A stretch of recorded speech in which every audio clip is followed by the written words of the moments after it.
कोयल की बातें सुनकर लक्की का मन तो खराब हो ही गया था, लेकिन आज कोयल का मूड काफी अच्छा था। इसलिए उसने लक्की से कहा, चलो अब मेरा मूड ठीक है, तो अब आ ही गए हो तो बैठ जाओ। कोयल ने कहते हुए लक्की को देखा भी नहीं था। उसने बिना देखे ही उसे कहा और फिर से अपने दोस्तों के साथ बात करने में जुट गई।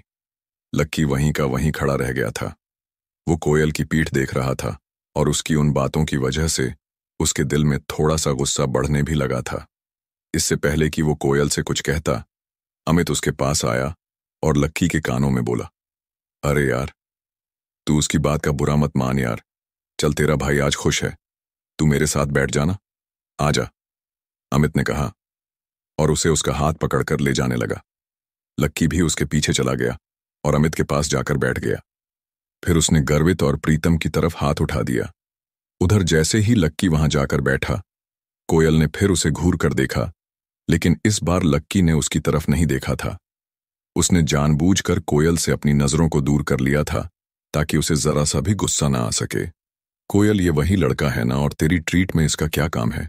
कोयल की एक दोस्त ने लक्की की ओर टेढ़ी नजरों से देखा और पूछा।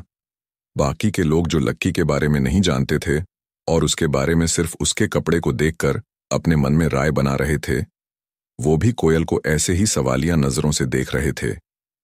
जब कोयल ने देखा कि सारी नजरें उसकी ओर घूम गई थीं, तो उसने लक्की के बारे में बताना शुरू करते हुए कहा, ये भाई बहुत ही कमाल के इंसान हैं। इनसे बड़ा अजूबा ना आपको पूरी दिल्ली में कहीं भी देखने को नहीं मिलेगा। कल सुबह ये पैसे निकालने के लिए बैंक में गए। पता है कौन से बैंक? New city bank.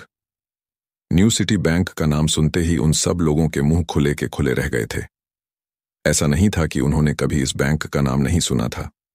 बात सिर्फ इतनी सी थी कि लक्की का हुलिया देखकर कोई सपने में नहीं सोच सकता था कि ये आदमी न्यू सिटी बैंक भी जा सकता है। इससे पहले कि कोई कुछ कहता, कोयल ने अपनी बात पूरी करते हुए कहा, और वहां जाकर ये मैनेजर से कह रहे हैं कि मुझे पैसे निकालने हैं। मैनेजर ने इससे पूछा, आपका कार्ड कहाँ है? तो इन भाई साहब ने बोला कि मेरे पास तो कोई कार्ड ही नहीं है। कोयल का इतना कहना हुआ कि वहां बैठे कुछ लोगों के चेहरे पर हंसी आ गई। वो बार बार लक्की को देखे जा रहे थे और हंस रहे थे, और बाकी के लोग जैसे अमित और रोशनी लोगों को सच पता था, इसलिए वो लोग चुपचाप बैठे हुए थे। थोड़ी ही देर बाद वेटर ने ऑर्डर सर्व कर दिया था और इस दौरान लक्की सिर्फ अमित, गर्वित और प्रीतम से ही बात कर रहा था। कोयल और उसके दोस्त की तरफ वो देख भी नहीं रहा था। प्लेट में एक पकौड़ा उठाते हुए कोयल ने जोर से कहा, और फिर पता है उसके बाद क्या हुआ? लॉयन ग्रुप का सीईओ क्रांति रायजादा, मोहित रायजादा का बाप, सीधा मेरे पिताजी के ऑफिस आए और मेरे पापा के सामने हाथ जोड़कर उसने माफी मांगी है। इसे कहते हैं जैसे को तैसे। हाँ, लेकिन कोयल, मैं एक बात कहूं, मुझे नहीं लगता तेरी फैमिली ने ये प्रॉब्लम इतनी आसानी से सॉल्व कर ली होगी यार, लॉयन ग्रुप एक बहुत बड़ा ग्रुप है। वो दिल्ली की टॉप 10 कंपनीज में से एक है। एक लड़के ने कहा, हाँ, मुझे भी यही लगता है। क्रांति रायजादा कितना पावरफुल आदमी है, इसके बारे में पूरी दिल्ली जानती है। उसके तेवर किसी से भी छुपे नहीं है यार। एक बार अगर वो किसी की बैंड बजाने की सोच लेता है ना, तो फिर वो इतनी आसानी से सामने वाले को छोड़ता नहीं है। वो चाहे तो किसी भी कंपनी को गायब करवा दे, और तेरे पापा ने उसे इतनी आसानी से हरा दिया। ये मुझे कुछ हजम नहीं हो रहा है यार। एक और लड़के ने कहा, हाँ, हो सकता है कि इसमें किसी और का भी हाथ हो। एक और लड़के ने कहा। कोयल उन सब लोगों की बातें सुनकर चिढ़ गई थी। उसे लग रहा था कि सब लोग उसकी इस जीत को उस तरह से नहीं देख रहे थे, इसलिए उसने भी जोश जोश में कहा, हाँ, तो तुम क्या मेरे पापा को कोई छोटा मोटा आदमी समझते हो? मेरे पापा के आगे ना क्रांति रायजादा जैसे 10 आदमी पानी भरते हैं। वो चाहे तो एक झटके में मोहित और उसके बाप को हमारी कंपनी के गेट पर गार्ड की नौकरी पर रख सकते हैं। मेरे पापा के आगे वो जीरो हैं। फिर भी तुम लोगों को विश्वास नहीं हो रहा है ना कि ये उन्होंने किया या नहीं? तो चलो मैं तुम्हारे सामने उन्हीं से पूछ लेती हूँ। फिर कोयल ने अपने पर्स में से अपना फोन निकाला और उसके पिता का नंबर मिलाया। फिर उसने फोन का स्पीकर भी चालू कर दिया ताकि जो भी बात कर रही थी उसे उसके बाकी दोस्त भी सुन पाए। 4 घंटी जाने के बाद ही उसके पिता ने फोन उठाया, और फोन उठाते ही कोयल ने उनसे सीधा सवाल पूछ लिया, पापा, आपने इस मैटर को सॉल्व करने के लिए बाहर से किसी की मदद ली थी क्या? ये कहते ही कोयल को एहसास हुआ कि वो जिन शब्दों का इस्तेमाल कर रही थी वो गलत थे। उसे सस्पेंस में फंसा देखकर खुश हो रहा था। आज सुबह ही उसके पिताजी ने जब उसे फोन किया था तो फोन पर खूब खरी खोटी सुनाई थी। उन्होंने उसे कहा था कि उसे देखकर किसी भी आदमी से उलझना चाहिए, और साथ ही उन्होंने ये भी कहा था कि वो क्रांति रायजादा जैसे आदमी का कुछ नहीं बिगाड़ सकते थे। लेकिन अब कोयल अपने ही जोश के जाल में फंस चुकी थी। फिर भी उसे लगा कि हो सकता है कि उसके पिता को पहले ऐसे किसी आदमी के बारे में याद नहीं आया हो और बाद में याद आ गया हो और उसी ने उनकी मदद कर दी हो। जब कोयल अपने मन में ये सब ख्याली पुलाव पका रही थी, तभी उधर से उसके पिता ने कहा, कोयल, मैं कहाँ से किसी की मदद लेता? अगर मैं किसी की मदद ले पाता तो आज सुबह मैं ये क्यों कहता कि जाओ, तुम्हें रात मोहित के साथ ही बितानी पड़ेगी। हाँ, मैंने माना कि उस समय मैंने गुस्से में वो सब कहा था, लेकिन फिर भी मेरे पास कोई रास्ता नहीं था। उसके पिता ने कहा, लेकिन वो ये भूल गए थे कि उनकी ये बात न सिर्फ कोयल बल्कि उसके दोस्त भी सुन रहे थे। कोयल का चेहरा अपने पिता के शब्दों को सुन लेने के बाद शर्म से लाल हो गया था। वो मन ही मन यही सोच रही थी कि इधर जब उसके दोस्त उन दोनों की बातों को सुन रहे थे, तो वैसे में उसके पिता आखिर उसके बारे में ऐसी बात कैसे कर सकते थे। वो मोहित के साथ रात बिताने वाली बात को इतना जोर से कैसे बोल सकते थे। कोयल के चेहरे की चमक मानो उड़ गई थी और वो तुरंत आगे की बात करने के लिए अपनी जगह से उठकर एक कोने में चली गई थी। पापा, तो आपने किसी की भी मदद नहीं ली थी? कोयल ने फिर से अपने पापा से पूछा। उसे अपने ही पिता की बात पर विश्वास नहीं हो रहा था। उसके पिता ने इधर फिर से कहा, अरे बेटा, अगर मैं इस मैटर में किसी की मदद ले पाता तो मैं फिर तुम्हें रात मोहित के साथ बिताने के लिए क्यों कहता। इस बात को दोबारा अपने पिता के मुंह से सुनना कोयल के लिए बर्दाश्त के बाहर हो गया था। उसने अपनी आंखें बंद की और फिर एक बार ऊपर की ओर देखते हुए बोली, पापा, प्लीज आप बार बार ये बोलना बंद करोगे या नहीं? अभी मैं अपने दोस्तों के साथ बैठी थी, तब आपने ये बोला था। अब मैं कोने में आ गई थी, फिर भी आप यही बोल रहे हो पापा। क्यों मेरी इज्जत की वाट लगा रहे हो? मेरे सारे दोस्त ये सब सुन रहे थे। क्या तुम्हारे साथ तुम्हारे दोस्त भी हैं? माफ करना, मुझे मालूम नहीं था, और मालूम भी कैसे होता। तुमने ये थोड़ी ना मुझे बताया कि तुम अपने दोस्तों के साथ हो। तुमको पहले बोलना चाहिए था ना, या तुम अपने फोन का लाउड स्पीकर बंद करके रखती। उसके पिता ने उसे उस ओर से उलटा झाड़ते हुए कहा, अरे पापा, ठीक है ना, अब आप क्या चाहते हो, मैं किसी गड्ढे में जाकर अपनी जान दे दूं? कोयल ने अपना ही सिर पकड़कर कहा। उसे लग रहा था कि उसे अपने पिता को इस बारे में पहले ही बता देना चाहिए था कि उसके सारे दोस्त उन दोनों की बातें सुन रहे थे। तब तक कोयल ये मान रही थी कि उसके पिता ने ही अपने किसी आदमी से बोलकर इस मैटर को सॉल्व कराया था, लेकिन अब क्योंकि अब सच सबके सामने आ गया था, इसलिए सबके सामने उसका पोपट होने वाला था। अरे सुनो, कहीं ऐसा तो नहीं कि इस मामले में तुम्हारे उस दोस्त ने हमारी मदद की हो?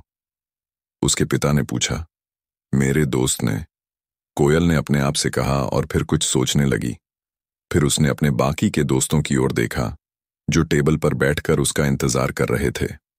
अचानक कोयल को लगा कि उसके पापा सही कह रहे थे। वैसे भी उसने दोपहर में प्रशांत को तो फोन किया ही था। मुझे लगता है कि तुम्हारे दोस्त की वजह से ये काम पूरा हो गया है। तुम्हें अपने दोस्त को थैंक यू बोलना चाहिए, और साथ में उसे ये भी कहना चाहिए कि मैं उसका ये एहसान जिंदगी भर नहीं भूलने वाला। आगे फ्यूचर में मैं उसके लिए वो सब करूंगा जो मेरे बस में होगा। कोयल के पापा ने गंभीर स्वर में कहा। हाँ ठीक है, मैं बोल दूंगी। चलो, अभी मैं फोन रख रही हूं, बाय। उसे भी अब यही लग रहा था कि उसकी मदद और किसी ने नहीं बल्कि उसके दोस्त ने की थी। लेकिन अब जब उसके दोस्त ने ही उसकी मदद की थी, तो फिर उसके पिता उसे इतना क्यों सुना रहे थे? जब वो अपनी बेटी को बचा नहीं सकते तो सुना भी नहीं सकते थे।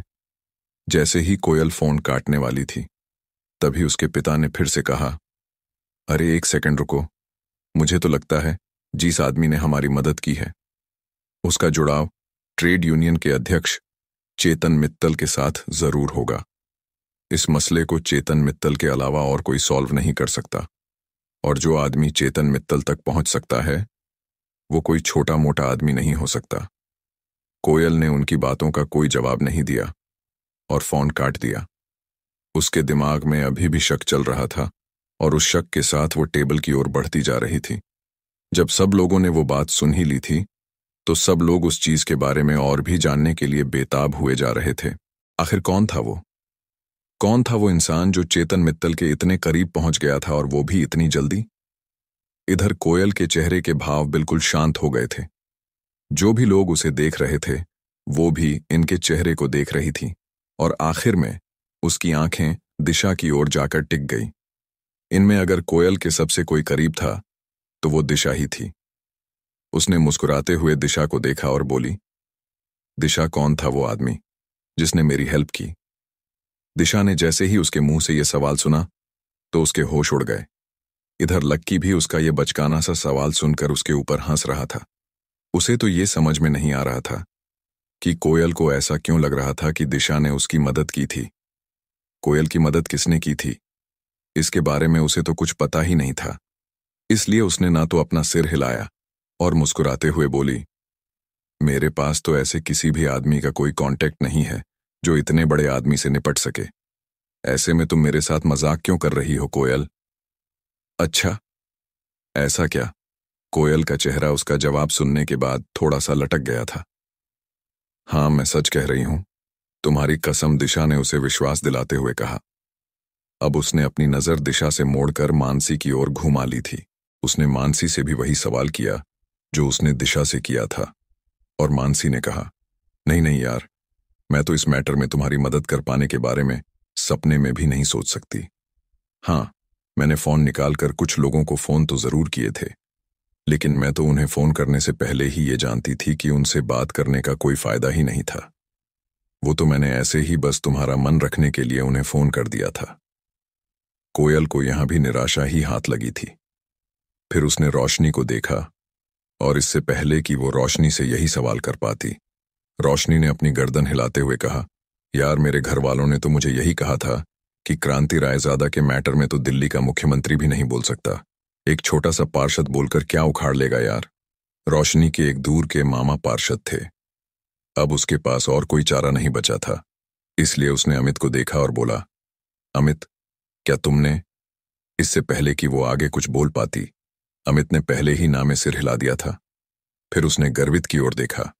गर्वित ने कहा, देखो ना, तो मैंने और ना ही प्रीतम ने यह काम किया है, या हम आज तो आने वाले 100 सालों में इसे करने के सपने नहीं देख सकते। अब वहां पर सिर्फ एक ही आदमी रह गया था, लक्की। कोयल लक्की की ओर देख रही थी, लेकिन वो इस दुविधा में थी कि वो उससे सवाल करे या ना करे। उधर लक्की कोयल से नजर बचाकर चुपचाप अपने खाने में ही मग्न था। वो कोयल के सवाल का जवाब नहीं देना चाहता था। क्या कोयल उससे भी वही सवाल पूछेगी? और क्या लक्की उस सवाल का सच जवाब देगा?